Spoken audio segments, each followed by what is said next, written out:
I'm not going to read to you from that book. Because when I do readings at my signings, I feel like I should read something you can't just stroll over to the bookshelf and get and read. I like to read things that are unpublished as a special treat. My agent doesn't like this because he's like, you should read them books they can go buy, Brandon. This is good marketing. I've never been that great at that sort of marketing. I like to read things that are exciting and fun. So I actually am going to read to you from Words of Radiance, which is a sequel to Way of Kings. And then we will do a Q&A. And so I will be wanting you guys to have questions for me. And we will do the Q&A for maybe a half hour, and then I'll do another reading. We'll look to wrap up this portion of it right around 6 o'clock, maybe a little bit before. And then we'll go do the actual signing. So be thinking of questions. And let me see here. Oh, they have a chair for me. Now, this is a challenging book to pick the right thing to read from, because being a sequel, I don't want to spoil the first book for too many people. And so I don't want to read from main viewpoints of characters that will let you know people who survived the first book or not.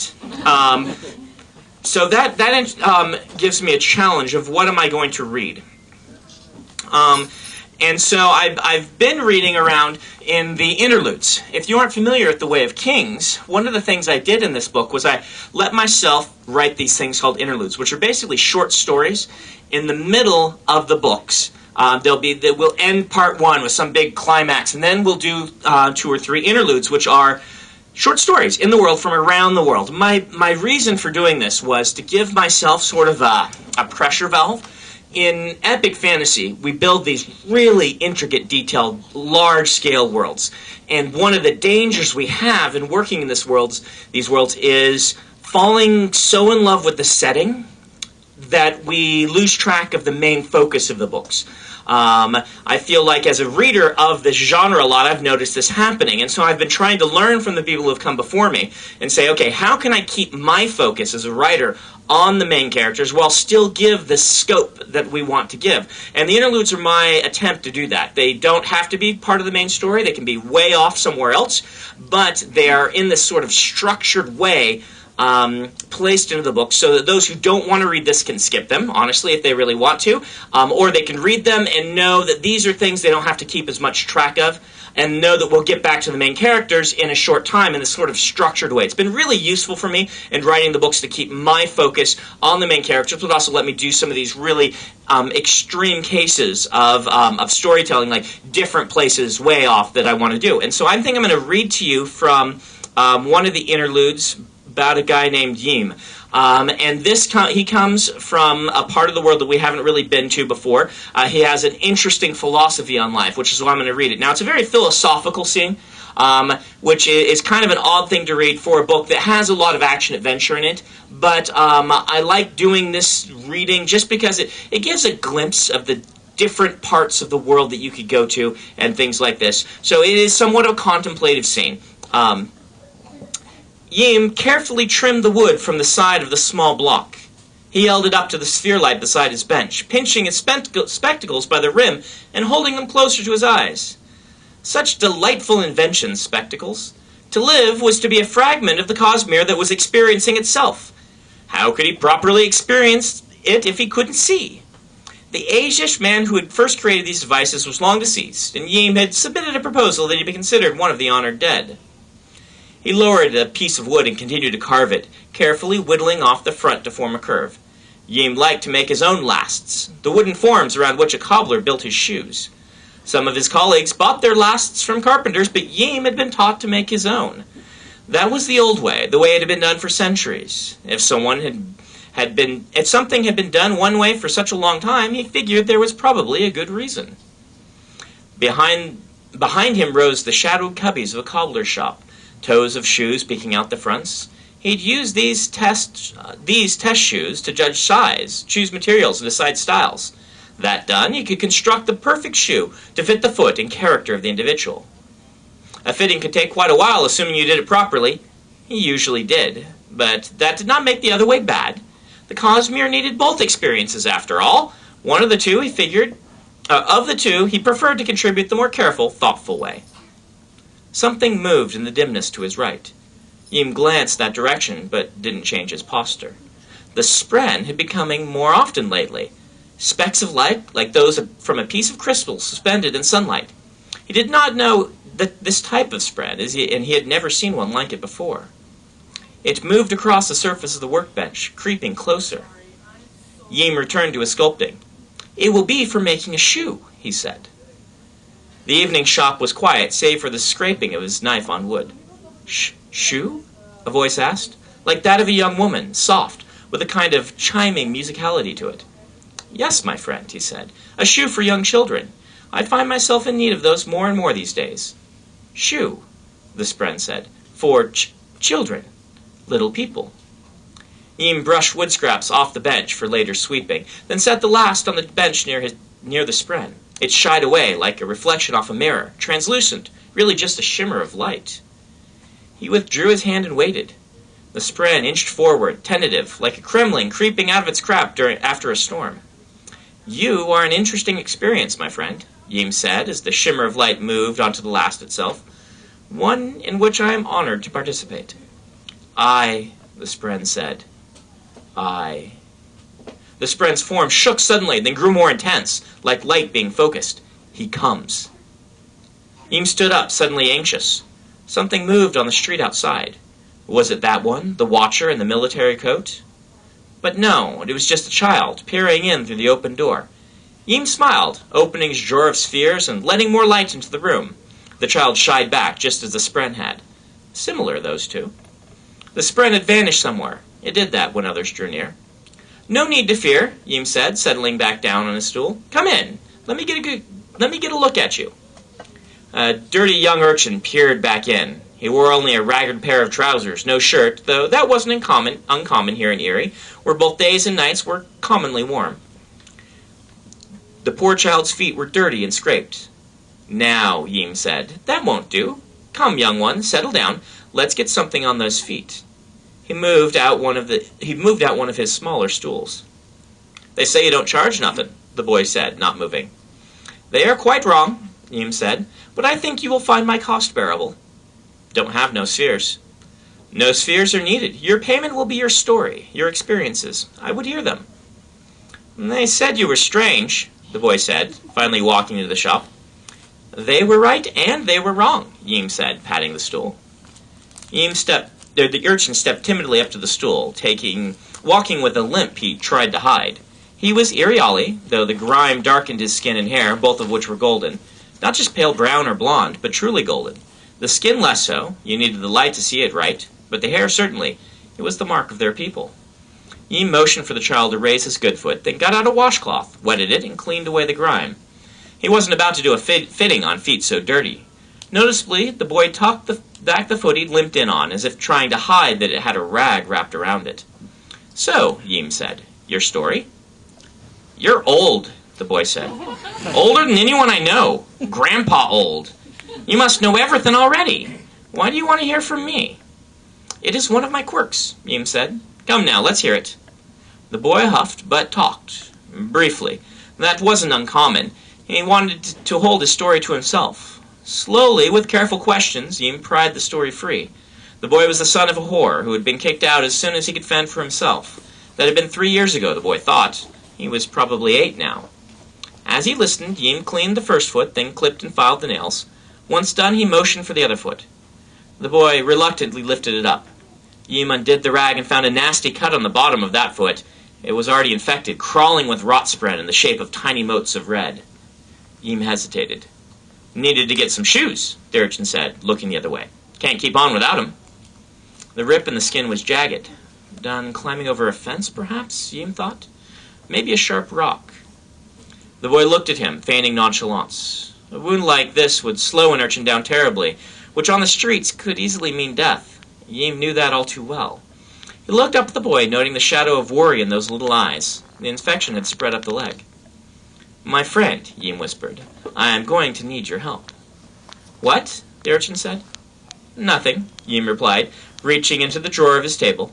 The light spilling out was just from 5 diamond chips. Every urchin who had come to him had seen those, and so far, Yim had only been robbed of them twice. He took out some antiseptic in one hand and a sphere in the other. The medicine wasn't going to be enough, not with the boy unable to stay off his feet. Lying in bed for weeks to heal, constantly applying expensive medication, that was not something he could expect the boy to do. Poor child, it must hurt something fierce. The boy should probably have been laid out in bed, feverish, but every urchin knew to chew ridge bark, to stay alert and awake longer than they should. Nearby, the sparkling light spread peeked out from underneath a stack of leather squares. Yim applied the medication and hummed softly to himself, holding the foot. Just saw an edit I want to make. It's not quite out yet, so I can still do that. The glow in his hand vanished. The rotspren fled from the wound. When Yim removed his hand, the cut had scabbed over, the color returning to normal, signs of infection gone. So far, Yim had used this ability only a handful of times, and had always disguised it as medicine. It was unlike anything he'd ever heard of. Perhaps that was why he'd been given it, so the Cosmere could experience it. "Hey," the boy said, "that feels a lot better." "I'm glad," Yim said, returning the spear and medicine to his drawer. The spren had retreated. "Let us see if I have something that fits you." He began fitting shoes, and began judging the boy's size. Normally, once done, he would send the patron away and craft a perfect set of shoes just for them. For this child, unfortunately, he'd have to use shoes he'd already made. He'd had too many urchins never return for their pair of shoes, leaving him to fret and wonder. Had something happened to them? Had they simply forgotten? Or had their natural suspicion gotten the better of them? Fortunately, he had several good sturdy pairs that might fit this boy. "I need more treated hogsehide," he thought, making a note. Children would not properly care for shoes. He needed leather that would age well, even if unattended. He reached to one of his cubbies and fished out several pairs of test shoes so he could fit them to the boy's foot. "You're really going to give me a pair of shoes?" the urchin said. "For nothing?" "Nothing but your story," Yim said, slipping another testing shoe on the boy's foot. He had given up on trying to train urchins to wear socks. "Why?" "Because," Yim said, "you and I are one." "One what?" "One being," Yim said. He set aside the shoe and got another one. "Long ago there was only one. One knew everything, but had experienced nothing, and so one became many, us, people. The one, who is both male and female, did so to experience all things." "One? You mean God?" "If you wish to say it that way," Yim said. "But it is not completely true. I accept no God. You should accept no God. We are Erie, and part of the long trail, of which this is the 4th land." "You sound like a priest." "Accept no priests either," Yim said. "Those are from other lands come to preach to us. You are Iriali. You need no preaching, only experience. As each experience is different, it brings completeness to one. Eventually, all will be gathered back in when the 7th land is attained, and we will once again become one." "So you and me," the urchin said, "are the same?" "Yes. 2 minds of a single being experiencing different lives." "That's stupid." "It's simply a matter of perspective," Yim said, dusting the feet with powder and slipping back on a pair of the test shoes. "Please walk on those for a moment." The boy gave him a strange look, but obeyed, trying a few steps. He didn't limp any longer. "Perspective," Yim said, holding up his hand and wiggling his fingers. "From very close up, the thumb on a hand might seem individual and alone. Indeed, the thumb might think it has very little in common with the pinky. But with proper perspective, it is realized that the fingers are part of something larger, that, indeed, they are one." The urchin frowned. Some of that had probably been beyond him. I need to speak more simply, Yim thought, and... "Why do you get to be the finger with the expensive ring?" the boy said, pacing back the other direction with the shoe on. "Why, I got to be the pinky with the broken fingernail." Yim smiled. "I know it sounds unfair, but there can be no unfairness, as we are all the same in the end. Besides, I didn't always have this shop." "You didn't?" "No. I think you'd be surprised at where I came from. Please sit back down." The boy settled down. "That medicine works real well. Like real well." Yim slipped off the shoes, using the powder, which had been rubbed in places, to judge how the shoe fit.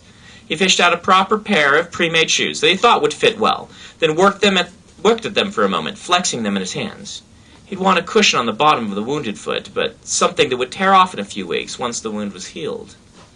"The things you're talking about," the boy said, "they sound dumb to me. I mean, if we're all the same person, shouldn't everyone know this already?" As one we knew truth, Yim said, but as many we need ignorance. Each fragment of the one's mind, each fragment of the one's mind, its own body, with different passions and inclinations. We exist in variety to experience all kinds of thought. That means some of us must know and others must not, just like some must be rich and others poor. He worked the shoe a moment longer. More people did know this once. It's not talked about as much as it should be. Here, let's see if these fit right. He handed the boy the shoes, who put them on and tied the laces. Your life might be unpleasant, Yim began. Unpleasant? All right, downright awful. But it will get better, young one, I promise it. I thought, the boy said, stamping his good foot to test the shoes, you were going to tell me that life was awful, but it don't matter in the end because we're all going the same place. That's true, Yim said, but it isn't very comforting right now, is it? Nope. Yim turned back to his work table. Try not to walk on that wounded foot too much, if you can help it. The urchin walked to the door with a sudden urgency, as if eager to be away before Yim changed his mind and took back the shoes. He did stop at the doorway, though. If we're all just the same person trying to live different lives, the boy said, or trying out different lives, the boy said, you don't need to give away shoes, because it don't matter. It does matter. You wouldn't hit yourself in the face, would you? If I make your life better, I make my own better. That's crazy talk, the boy said. I think you're just a nice person. He ducked out, not speaking another word. Yim went back to his work on the last. The spren peeked out again. Thank you, Yim said, for your help. He didn't know why he could do what he did, but he knew the spren was involved. He's still here, the spren whispered. Yim looked up toward the doorway, out into the night street. The urchin was still there? Something rustled behind Yim. He jumped, spinning. The workroom was a place of dark corners and cubbies. Had he perhaps heard a rat? Why was the door to the back room, where Yim slept, open? He usually left that closed. A shadow moved in the blackness back there. If you've come for spheres, Yim said, trembling, I have only the 5 chips here. More rustling. The shadow separated itself from the darkness, resolving to a man with dark, Macabaki skin, all save a pale crescent on his cheek. He wore black and silver, a uniform, but not one from any military that Yim recognized. Thick gloves collared at the back. I had to look very hard, the man said, to discover your indiscretion. Yim stammered, just five chips. You have lived a clean life since your youth as a carouser, the man said, his voice even. A young man of means who drank and partied away what your parents left him. Since your youth as a carouser, the man said, his voice even. A young man of means who drank and partied away what your parents left him. What his parents left him. That is not illegal. Murder, however, is. Yim sank down into a stool. I didn't know. I didn't know it would kill her. Poison delivered, the man said, stepping into the room, in the form of a bottle of wine.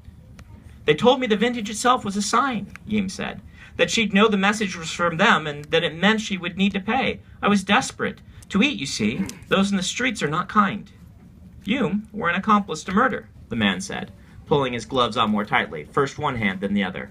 He spoke with such a stark lack of emotion, he could have been conversing about the weather. I didn't know, Yim pled. You were guilty nonetheless. The man reached his hand to the side, and a weapon formed from the mist there, then fell into his hand. A shard blade?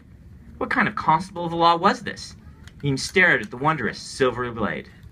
Then he ran. I'm going to stop right there.